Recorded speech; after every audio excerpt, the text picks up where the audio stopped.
He knew them all and did not need anyone to testify about human nature. He himself understood it well.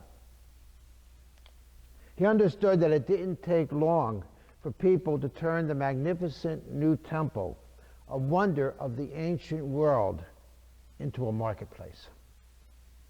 Money was there to be made. People were required to provide a sacrifice for various reasons. To be sure that the animal was worthy of being sacrificed, only those animals that the temple would provide could be sacrificed. And of course, they were sold at an exorbitant price. And to add extra to the profit from selling the animals, only the Hebrew shekel could be used to purchase them. Therefore, first the devout Hebrew had to go to the money changer, which conveniently was located right there in the temple. He would have to exchange his Roman currency for shekels, paying the money changers rates and commissions. Then he would go to the animal merchants. The more he paid for an animal, the greater the sacrifice. There was money to be made.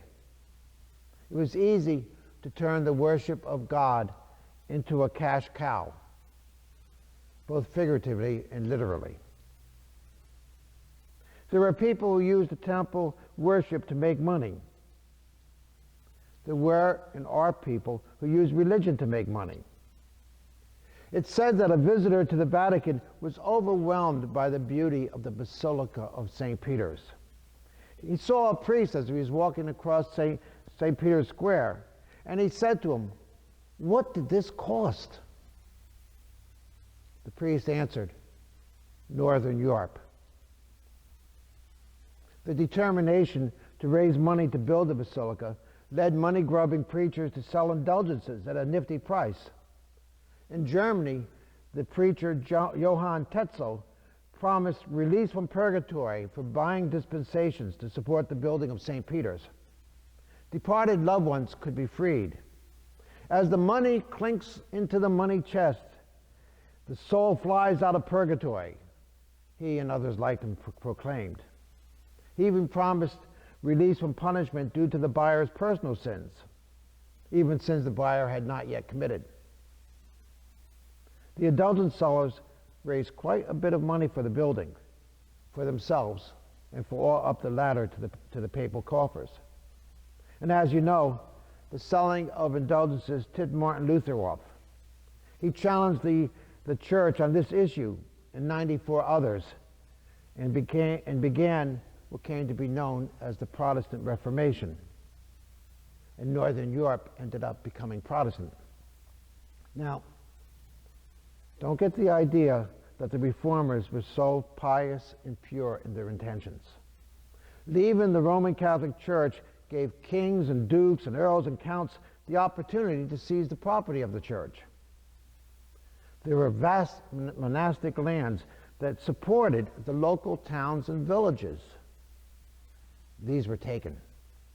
A great deal of money was made by the nobility of Northern Europe in the name of what they called true religion. Jesus knew how people could twist the sacred commands of his Father into a money-making scheme. He looks on so many, from televangelists to priests, who have found ways to make a profit on religion. He sees how some people could transform a valid charity, such as caring for the poor, into an opportunity to make money for themselves. You know, it's so sad that charitable organizations in the United States are given a star rating by Charity Navigator and other similar rating systems if only 50% of the money they take in is properly accounted for with appropriate transparency. On the same token, how wonderful it is that these same non-Catholic ratings agencies give Catholic Relief Services an 89% rating and 3 stars. Catholic Relief Services, or CRS, spends very little money on advertising and administration and sends 94 to 97% of the money it collects directly to the poor. Some years back, during a famine in Africa, the government of the United States set money aside to relieve the suffering. To be sure the money got to where it was intended, our government called on Catholic Relief Services to administer the funds. Now Jesus had to be looking at that and smiling. Keep this in mind when we have a collection for CRS, Catholic Relief Services, next Sunday. Some say that this is a dog-eat-dog world. They say that you can only succeed by preventing others from succeeding. They say that people reach the top of the ladder by climbing over others. The Lord knows human nature. He sees this. But he also sees so many businessmen and businesswomen and professionals of all sorts who work hard to succeed in an honest way, a way that cares for others, a way that does not take advantage of others. The Lord sees so many in our parish, so many of you folk who have succeeded the right way, the honest way. He sees how generous you are to those who need help. He sees how you have turned against the instinct to make money on the backs of others. For so many members of this parish and beyond, number one is Jesus Christ.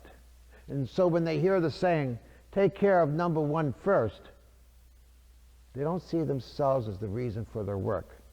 They see Jesus Christ present in those who are hungry and thirsty or in need of any sort. Jesus cleansed the temple because the people had turned it into an abomination, a marketplace, not a place of worship. The Jews, and by that, in the Gospel of John, when it says the Jews, it means the leaders of the Jewish people. The Jews asked him to give them a sign that he's called to do this by God. They wanted a miracle. He responded, destroy this temple and I will raise it up in 3 days. He was speaking about the temple of his body that would be raised up in 3 days after they attempted to destroy him. They would receive their miracle. It would be an empty tomb on Easter Sunday. The empty tomb. The resurrection of the Lord is a call to faith. Faith that there is infinitely more to life than the physical, than the here and now. The empty tomb is a call to the spiritual. It's a call for all who follow Jesus to join him in eternal life. And so, rich and poor alike, and all in between, live only for the Lord. This is difficult for the rich because they have so many distractions from what they really need. This is difficult for the poor because their poverty can lead them to envy others and to long for that which they really do not need. And it's difficult for all of us as we continually have to reorganize our priorities in life. The great blessing of the season of Lent is that it causes us to take a close look at ourselves. How well are you and I living for God? He knew us all. He does not need anyone to testify about human nature. He knows the direction that the world is trying to point us. And he knows how hard we fight to walk in a different way, in the way of the Lord. He follows how hard we fight to walk in his light. May this Lent guide us in the journey of our life. God bless you now.